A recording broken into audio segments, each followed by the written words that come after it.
everybody for giving time po for Leo. Maraming salamat po ngayon pa lang. Thank you po. Thank you. Opo, so si Leo po is right here. Pwede po, ano lang po tayo dito, Leo? Ano lang, casual chikahan lang. So, Casual lang, okay.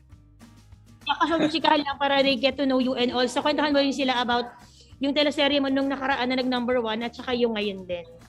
And I heard yung last teleserye mo, di ba, may nomination siya ngayon dyan. Correct. Yeah, sige. So, yan po. Pwede po siguro pag-start si Leo by sharing muna, Leo, about yung serye mo right now. What is it about? And kwento, share mo lang. Tapos bago sila mag-throw ng questions po. Okay, go Leo. Okay. Wait lang po ako. Yung teleserye ko po ngayon. Chris, you there? Alright, so I'm doing my teleserye po today. It's called Terpaksa, Menikahi muda. It means forced marriage. Bale, we're on our 94th episode na po tonight. And we're airing prime time, Mondays through Sundays, 2.5 hours. So that's every day. It's been number 1 lately, so sobrang grateful. This is my second, it's my third teleserye actually. Pero ito po yung back-to-back ko. Because after one teleserye, I did this another teleserye just maybe 2 weeks after. I was given this opportunity right away. So yeah, we're doing great so far and I'm very grateful.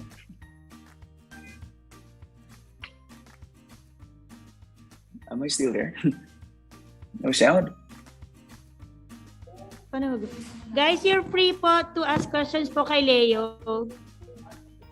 Mars, sige magkatanong ako Okay. Hi, Kate. The floor is yours po. Okay. Hi, Leo. Congratulations. Hi, Kate. Pwede mo magpakwento how you got your role and pa-describe naman yung role mo sa current series. Did you audition for this? No, I actually didn't. They offered me this role kasi I was doing this teleserye like a couple of months ago. Tapos when I wrapped up, they offered me this right away. And since the character was so good, I read the character. Sobrang ganda. It's about the private assistant, aka bodyguard. So it's a love triangle. Bale, yung boss ko nakapangasawa ng isang ordinary girl, but I fell in love with that girl. So doon nag-revolve yung story. So tatlo kami na, it's like love triangle, typical love triangle. But my love is like, it's like a forbidden love, kumbaga. Pero para dun sa mga bago pa lang nakakaalam, gaano katagal bago ka naging fluent sa bahasa?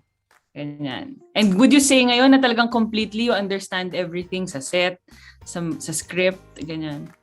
Yeah. It took me like a couple of years, I guess. Kasi nung nag-start ako dito as host ng Eat Bulaga, every day I had to speak in Bahasa Indonesia. So it was quite fast. It was relatively fast to learn the language. Kasi may pagkakahawig din kasi siya sa Tagalog. So some words are the same. So mas madali ko na pick up. And the fact na hindi ako allowed na gumamit ng English dito because it's not really widely spoken or widely used. So everyday conversation, so mas mabilis na hasa. So it didn't take so long po actually. So now, sobrang fluent na po sa bahasa and naiintindihan ko na lahat. So which is, it's my advantage. Yeah. And for my last question, ano yung naging training mo? Kasi nakikita namin yung clips medyo heavy drama yung mga eksena mo. Ano yung naging acting technique na ginamit mo? Paano ka nag-train? Pakwento naman. Before I took the first teleserye, I actually had acting classes, but just like few sessions. So basically, yung mga technique or mga ways ko when it comes to acting, I learned it when I joined teatro back in high school. Nag-join ako ng teatro sa school. And I picked up some, techniques, tapos kakapanood din ng mga teleserye, mga iniidolo ko sa Pilipinas, yung mga ways nila, mga ganyan. Plus, I also watch some Korean dramas because this is very much the same with K-dramas. Pattern siya dun. So sabi nila, watch some K-dramas, it might help you. And yeah, nakatulong naman ng malaki. Thank you. And wait lang, last pala. Kasi nga, naging hit, di ba? Ano yung isang line na hindi mo makakalimutan sa mga umere ng eksena? Baka pwede kami pasample. Mole. Oh, wow. Okay. Kenapa harus mengejar sesuatu yang udah nggak ada? Kenapa kamu harus mengejar sesuatu yang udah ada di depan kamu? It means, loosely translated, bakit kailangan mong habulin yung isang bagay na wala na? Bakit hindi mo tingnan kung sino yung nasa harapan mo ngayon? It's something like that. It's medyo cheesy. Galing. Congratulations, Leo. We're proud of you. Thanks. Thank you. Thank you, Kate. Thank you, Kate. Hi, Thank you so can I much. go next? Hi, Leo. Opo, thank you po. Hi, Mami Jo. Hi, Leo. Josephine. Yes, hi, Leo. Hello po. Hello you po. Before, Magandang gabi po. I met you before and you were singing. Congratulations on your award, on this nomination, Oy. and congratulations on Salamat your po. achievement. Okay, Thank you, I thank didn't know that you can even speak in Filipino kasi the first time I met you, you were singing Indonesian. You were introduced to us during the launch of Boy Abunda's. Yeah, that's Kimchu. where I met you and you're so Boy pogi, Abunda. so good. Okay. Yeah, you were so pogi, you were singing, you were singer then. Tapos ngayon you're an actor na. Oh Salamat my God, po, all salamat. facets of showbiz. Kwentuhan mo naman kami paano ka nakarating ng from singing, ngayon nasa acting ka na. Ano yung transformation doon? Was it a conscious effort to improve in a new field or you're still going to pursue singing and conquer the world with that? I guess it has something to do with my switch of management po kasi dito sa Indonesia. I switched management. And then yung manager ko dito, he saw the opportunity. Sabi niya, let's try to focus on acting first. Since may pandemya, wala tayong pwedeng mga gigs na pwede kang kumanta sa iba't ibang probinsya or whatsoever. So let's try focusing on acting. At thank God, pagkatapos ng like a month or so, nakatanggap agad ako ng offer sa teleserye. So, from then on, sabi namin, you know what, Leo, they notice your acting, producers and directors liked your acting, so this is your path right now. So, focus tayo dito. So, right after one teleserye, I did 2 movies here in Indonesia, which is gonna be airing soon, this year, or probably early next year po. So, yeah, that's how it started po. Wow, nakakakilig naman. And then you're growing Indonesian fans, tapos you have Filipino fans pa. Ang Hopefully pogi. po, hopefully. Oh my God. So who do you want to collaborate with in a song and be in a teleserye with local Filipino celebrities? If a song, it has to be Moira de la Torre because I love writing songs as well. So Moira would be like top of the list. Kapag sa teleserye and stuff, I always love Gina Pareño. I don't know why. Siguro for, I don't know, MMK or whatsoever, like heavy drama with Miss Gina Pareño. Yeah. Or Christopher De Leon. And we're sure talagang makukuha mo lahat yan and you probably get more. Congratulations. We're so excited to see more po. of you. Thank Okay. you. Thank you very Thank you much so and congratulations. Thank much, you, Miss Jo. Pares. Stay safe and healthy. Salamat po.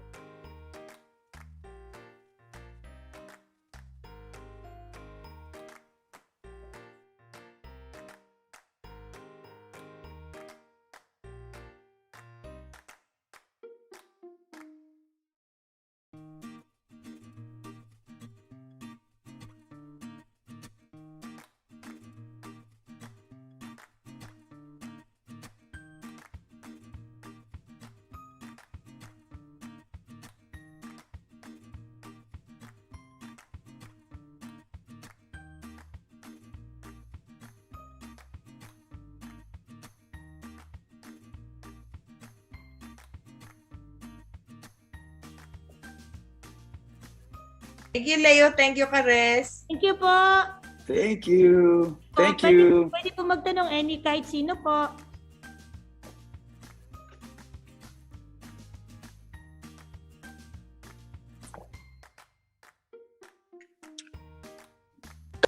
Mars, ano na mangyayari? Sorry. Leo? Hi. Pwede ka na mag-ask, Albert. Yes. Leo, oo. Okay. Meron kasing may common question kasi, Leo, na kwento mo daw, paano ka napunta ng Indonesia? Kwento mo yung humble beginnings mo. Tapos paano ka napunta talaga sa Indonesia? Oh, So, ano yung buhay mo sa Okay. Pilipinas? Buhay mo sa Pilipinas bago ka nag-Indonesia? alright. So, laki po ako ng Bolinao, Pangasinan. Bale, I came from a very humble family. Talagang hirap, kumbaga. So, that's one of my many inspirations kung bakit nagpursige sa buhay. And after finishing of college, dumiretso na ako sa Indonesia and I started as a teacher here sa isang international school dito. And from then on, actually, teaching wasn't really my passion. It was for my mom kasi pangarap ng nanay ko maging teacher. At dahil hindi natupad because wala din silang pera back in the days to support her studies, sabi niya, at least kahit isa sa mga anak ko maging teacher and I'll be proud already. So, kumbaga, ginampanan ko lang yung pangarap ng nanay ko para sa sarili niya sa para sa anak niya. So I did it, pero after a few months, not even like half a year, I quit the job. It's because now for me, I mean, I thought I wasn't cut out for it. I mean, no offense, nothing against the profession. I mean, it's a very noble profession, pero hindi talaga para sa akin, I guess. So I started looking out for something else here in Jakarta, and I eventually landed a hosting job, which was Bulaga, Indonesia. And from then on, things started to unravel, and I ended up doing my own shows, hosting my own TV shows. And a couple of years after, nakatanggap na ako ng I had an offer to do teleserye, which was my first ever teleserye. And luckily, I didn't have to audition for that. It was offered. So I can say na sobrang blessed kasi I didn't have to go through those stuff. Yung talagang hirap na hirap when it comes to casting and stuff na sana makakuha ko ng acting job. So I'm very grateful for that. May mga naniwala agad na director at producer sa akin dito. And until now, pinagkakatiwalaan pa rin nila ako to give at binigyan ako ng mga malalaking roles sa teleserye and even movies. So until now, focus po tayo sa acting dito sa Indonesia or maybe soon in the Philippines.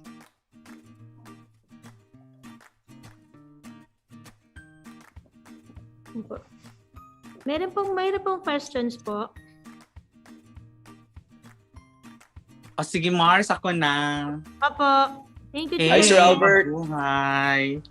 Ayan. Oh my God, ang ganda naman ng timing. Kaka-open lang ng laptop ko din para mag-record. Uy, pa-record ako, Mars, ha? Naka-record naman to. Yes po. Or isi-send mo yung recording? Okay. Anyways, okay, congratulations, Pwede, Leo. Mars. Pwede mag-record. Thank you, Sir Albert. Thank you. Ayan. So, Leo, have you tried yung pag-join talaga ng showbiz dito sa Philippines o hindi? I did, actually. I tried. I think it was in 2017. Oh, no. 2007. If my memory serves me, I think. Yung nag-audition ako for Starstruck back in the days. Yeah. Mm. Pero hindi tayo pinalad. So, yeah, I did. Yeah. Oh my God. Okay, ay, sorry. Ayan. Ako, sa akin. Yeah, Akin ba yun? I know, kay Kuya Alan. Kay Kuya Kuya Alan. Ayan. Charot lang. Hindi.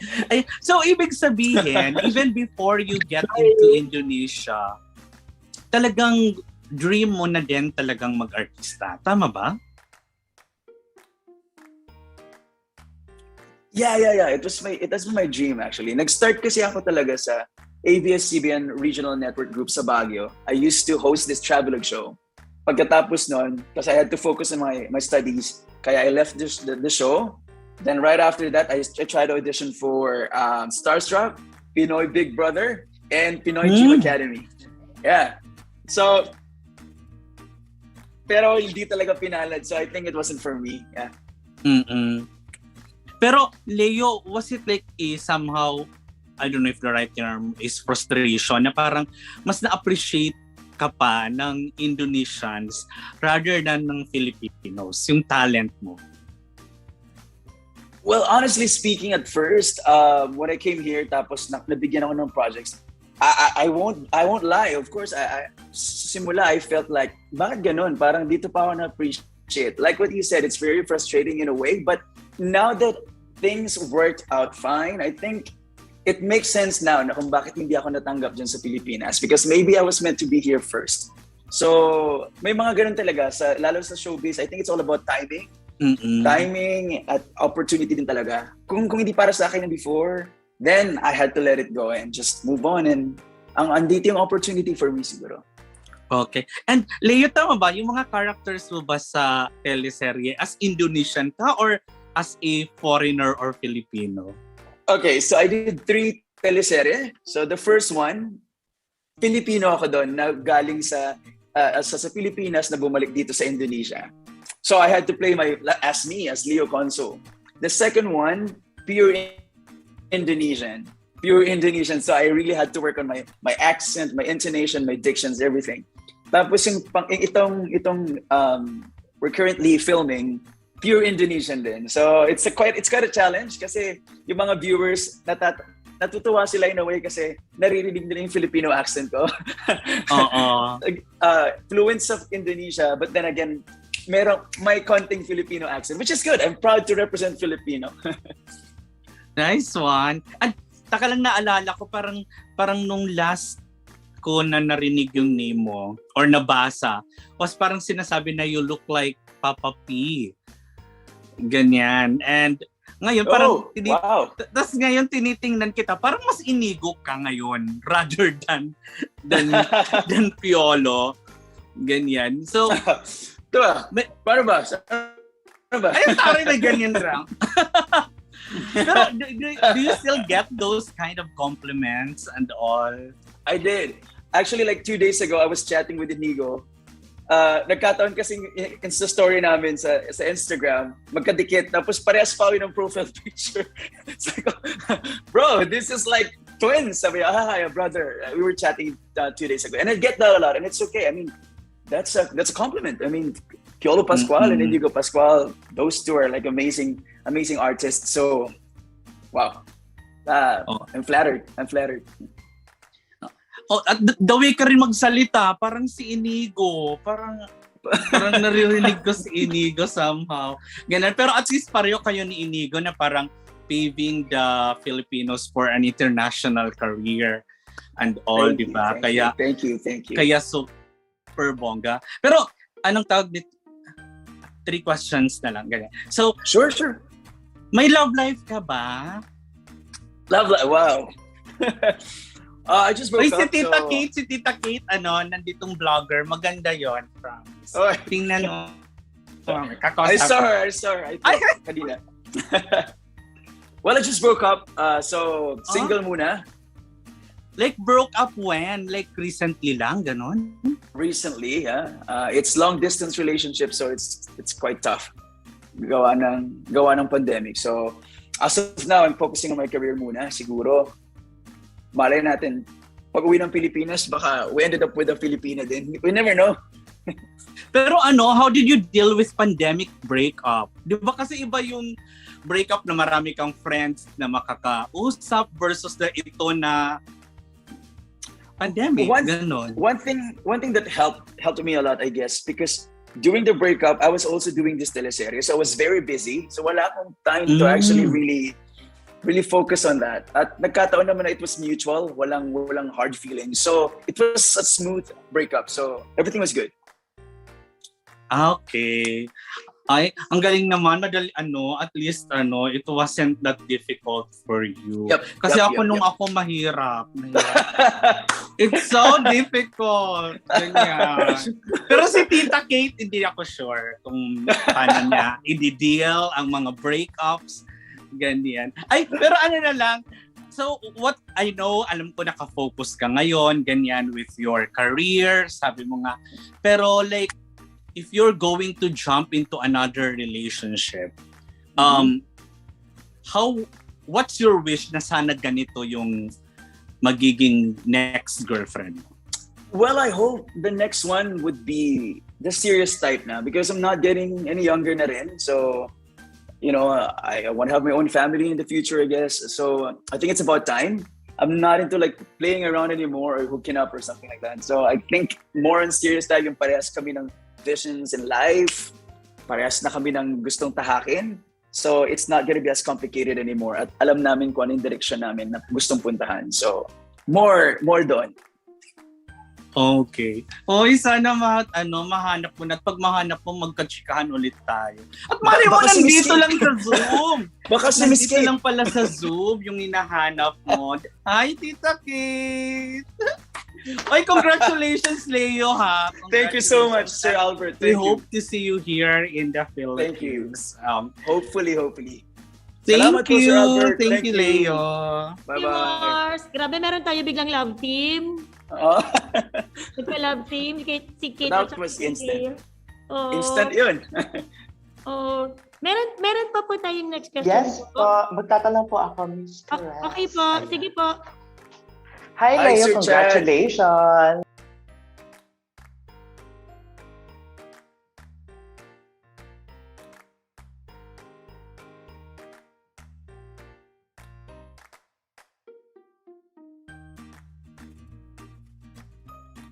Salamat po, Ayan. salamat.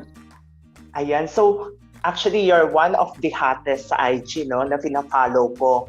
And so Oy! my question, posible ba dito din sa Pilipinas magkaroon ka ng project? For sure, maraming mga Pinoy ang nag-aabang. At saka sa Cornerstone ka pa, so for sure magkakaroon ka din ng maraming projects na. Pero dito ba sa Pinas, merong plan? Yeah. That has been one of the reasons kung bakit I'm working with Cornerstone right now. Actually, yung vision nila for me is to bring me back home. Kaya my CS Global, they've been helping me to pave a way maybe na makahanap ng opportunity dyan sa Pilipinas to do stuff like acting stuff or anything na pwede kong gawin dyan. And I've been very, very, very grateful sa Cornerstone for doing this. Like this, it's a beautiful opportunity for me already na makaharap kayo. At for a change na Tagalog naman ako kasi puro Yes, Indonesian na ako tama. dito. Tagalog tayo. Oo, parang nakahalo-halo ko na yung lengguwahe ko. So it's a good thing. It's such a breath of fresh air. So yeah, so hopefully sana makagawa tayo ng proyekto dyan sa Pilipinas with the help of my Cornerstone family. Meron ka bang preference? Like, is it more on sa music or gusto mo mag-focus sa teleserye kapag magkakaroon ka ng project dito sa Pilipinas?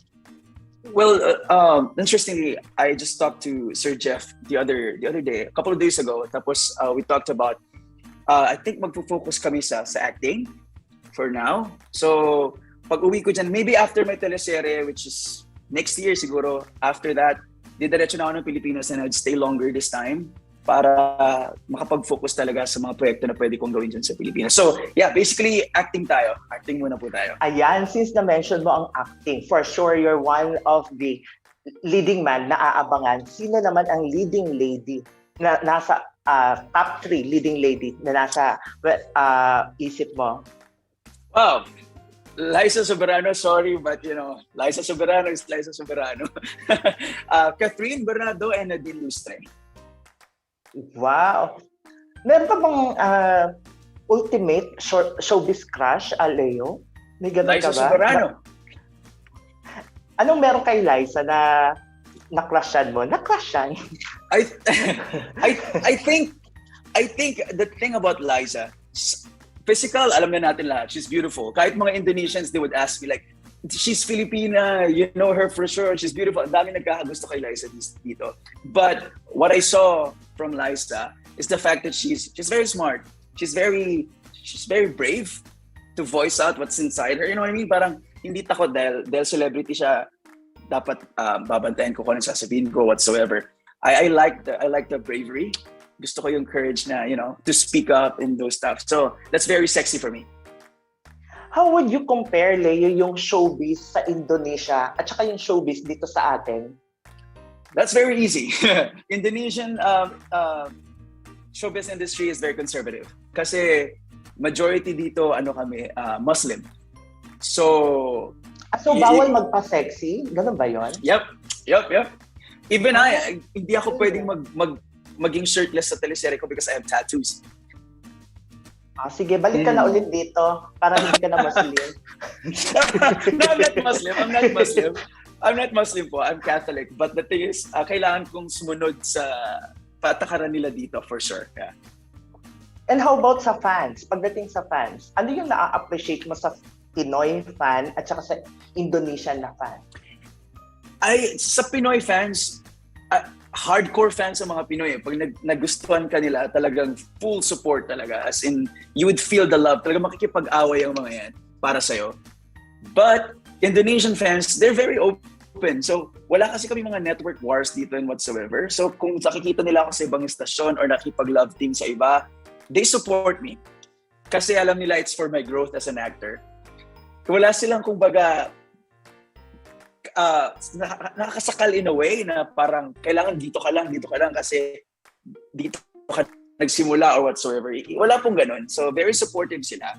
So that's what I like. Tama ba, Leo? Nasa It's Showtime Indonesia ka? You're part of... Yeah. I used to host It's Showtime. Yeah. So, na-meet mo rin ba yung mga Pinoy na host ng It's Showtime and It Bulaga? And kamusta? May mga nagko-comment din kasi. Yes. Oo. Ayan. And kamusta? Yung That's funny kasi I didn't meet the host of It's Showtime kasi during ano lang po yun. During the launch of our Showtime Indonesia, nag-live telecast lang po kami between host ng Philippines at saka Indonesia. That's how I met them virtually. Pero yung It Bulaga host, I met them because I performed in the Philippines sa It Bulaga noon, back in the day. So I get to meet them. So niloloko nga ako dito. Sabi nila, wawawin na lang, kompleto ka na. Kung ito na, Leo, for my final question to. Sa tagal nag-showbiz ka dito sa Pilipinas, sa Indonesia. Pero ano yung pinaka-ultimate goal mo na sana magawa mo as an actor or as a musician? Sana makagawa ko ng isang project na sa Pilipinas na hindi lang simpleng proyekto na binigay dahil I made a name here. I hope na makakuha ko ng proyekto sa Pilipinas, acting-wise, na talagang deserve ko because I can do it.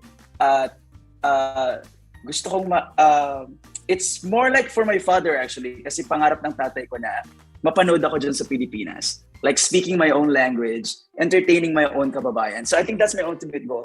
Makita lang ako ng tatay ko doing my stuff there in the Philippines. I'm more than happy. Thank you, Leia, and congratulations. Salamat po, Sir Chad. Thank you so much. Thank you, Chad. Leo, may question si Bix here for you. Okay, first question. First question. Sa dami ng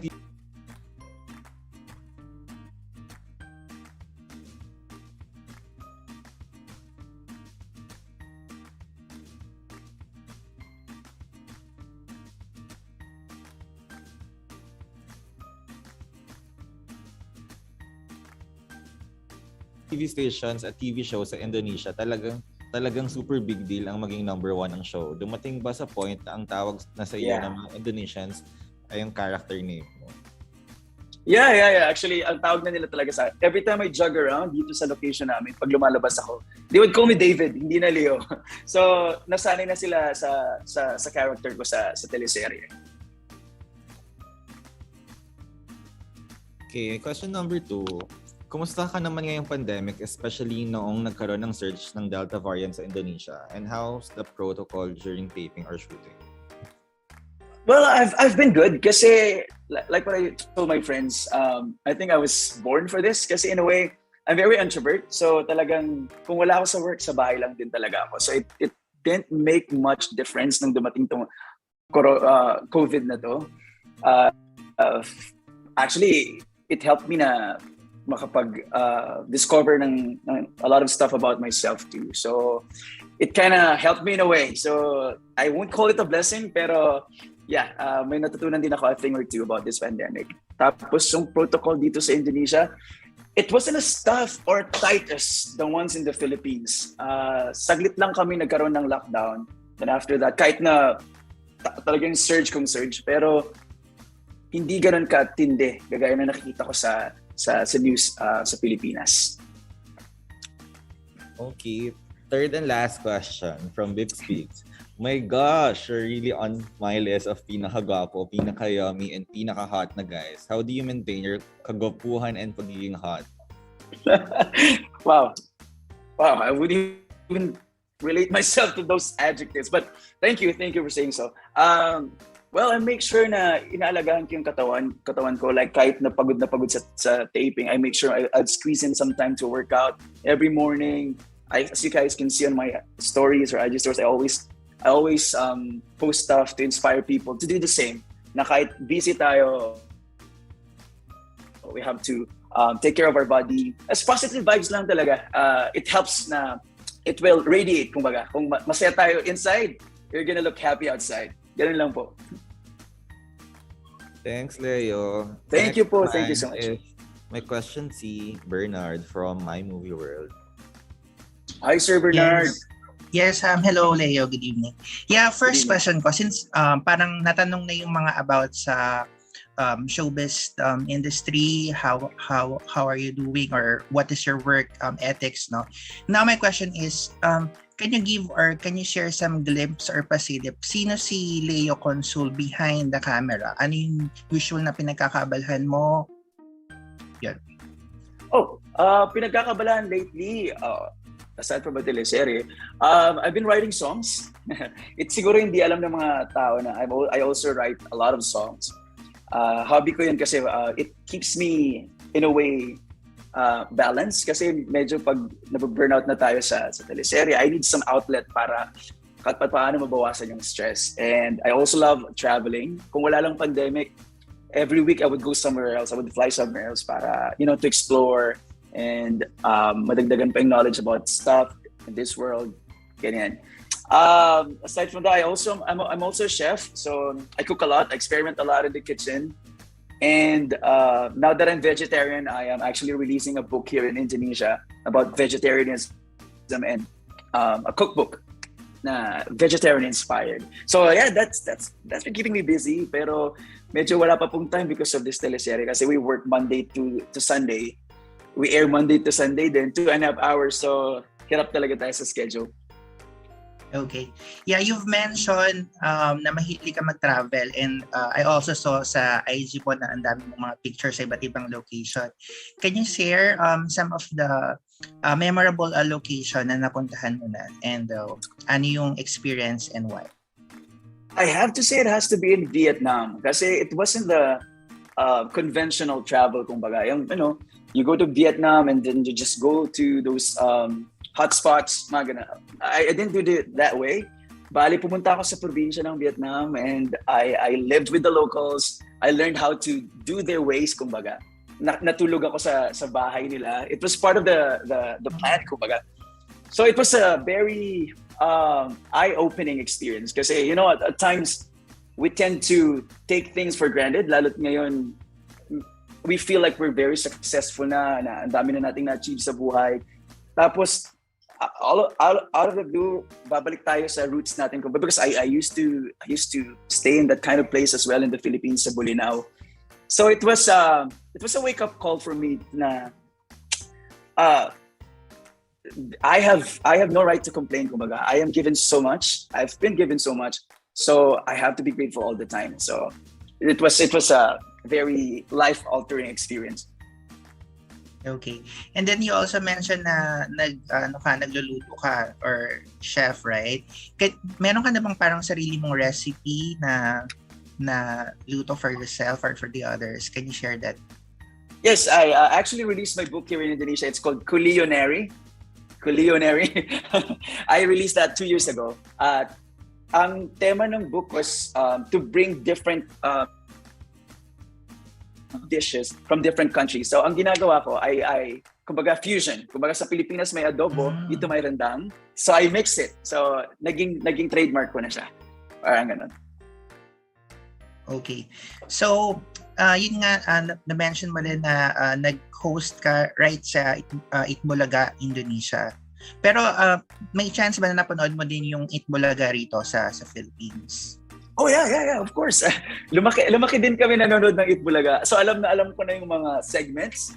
So when I was given the part at sabi nila, part ka ng Sugod Bahay, I know exactly what to do. At sobrang nakakatuwa kasi that was an opportunity for me to meet the locals here. Like talagang harap-harapan, up close and personal.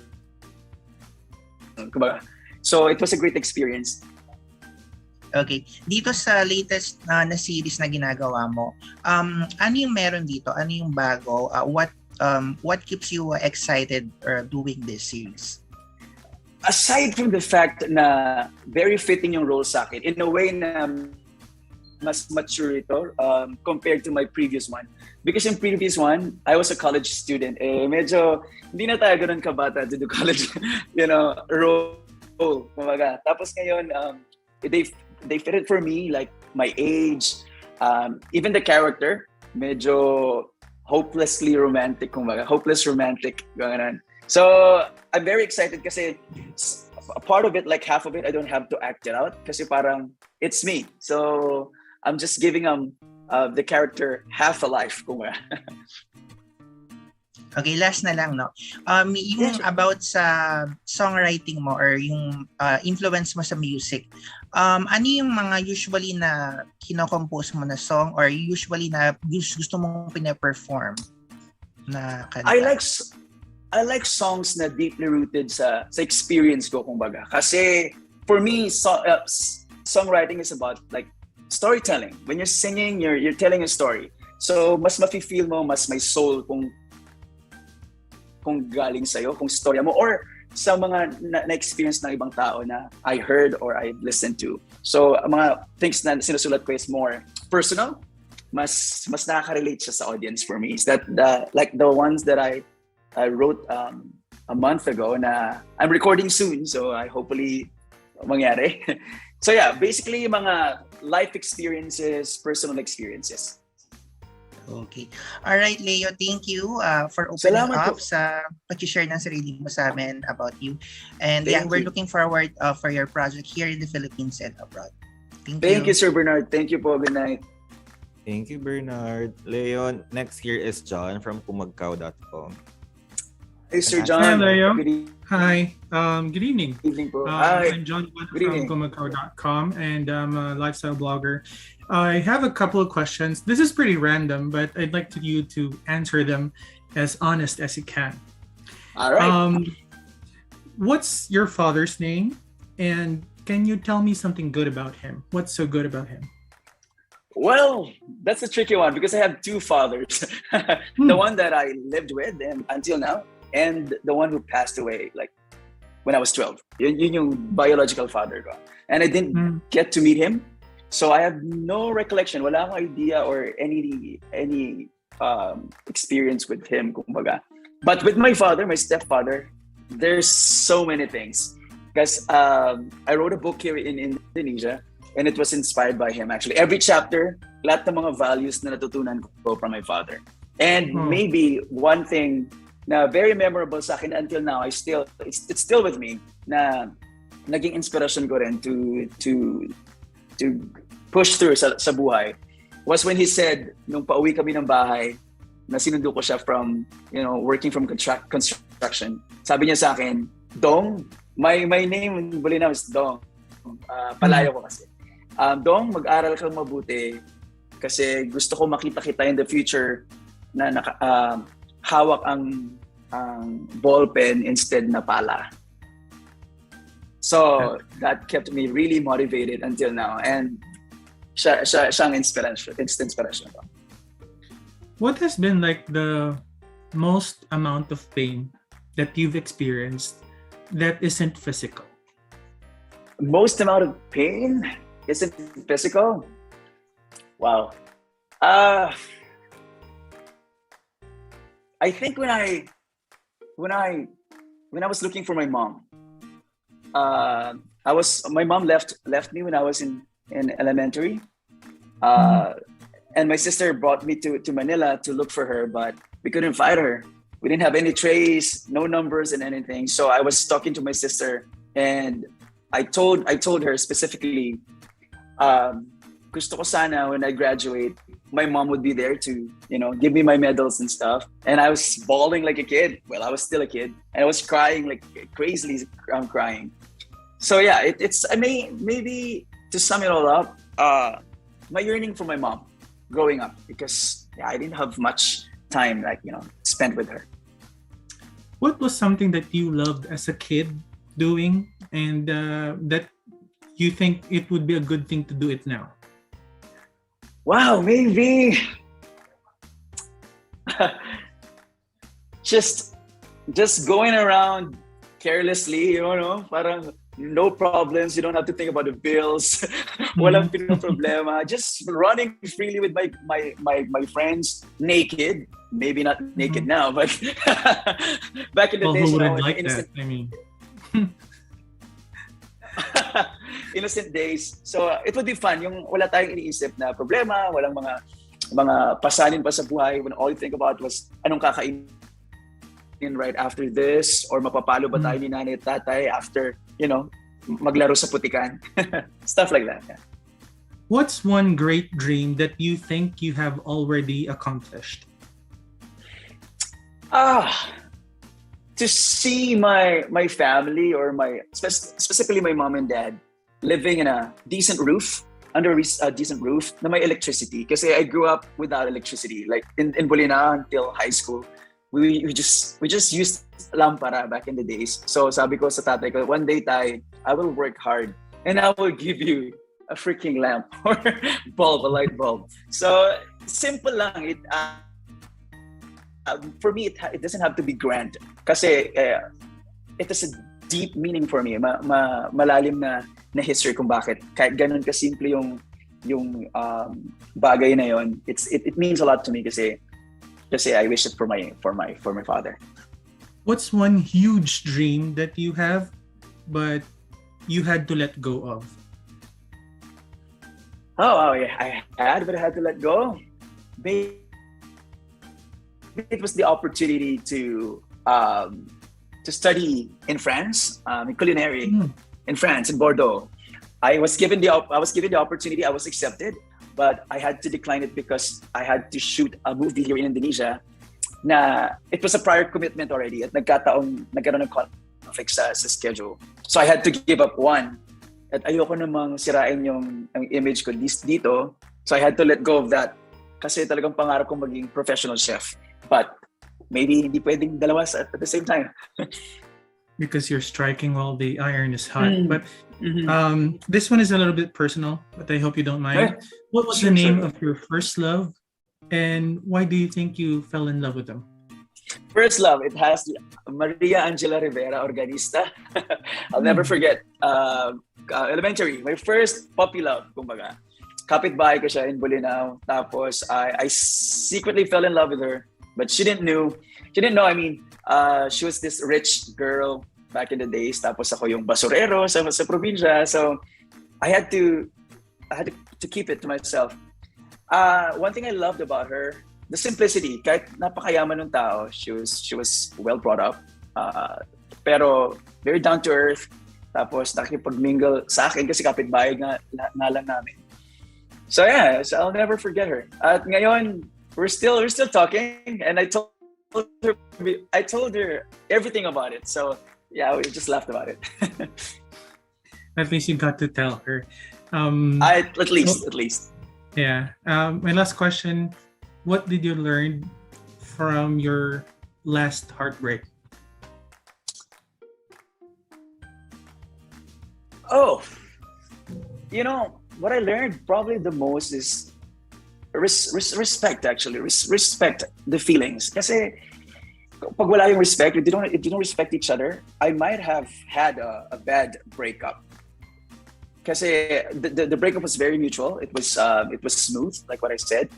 So yeah, at the end of the day, sa relationship naman masasaktan tayo, may ligaya, may saya, may sakit. But if we respect each other hanggang sa kahuli-hulihan, then everything's gonna be fine.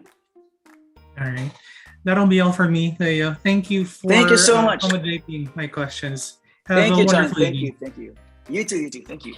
Thank you, John. Leo, before lang tayo jumam to another question, meron lang si Mommy John na pahabol. Okay. Ano po name ng character niya sa love story at name ng character niya sa Terpaksa? Okay, sa love story, I was Reza. Reza is a common name here in Indonesia. Reza. And sa Terpaksa Menikahi Muda, I'm David.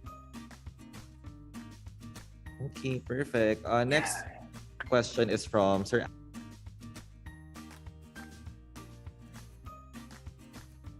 Alan ng Stars Potog. Sir Alan. Hello, Sir Alan.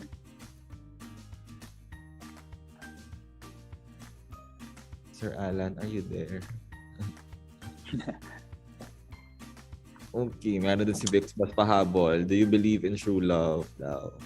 True love, of course I do believe in true love. But it doesn't have to be with someone na yung makakasama mo for the rest of your life. True love could be with your friends, some strangers, and So, yeah, I do believe in true love. Perfect. Sir Alan, are you there? Sir Alan. Ayan, from Kate. May app ba where we can watch your series?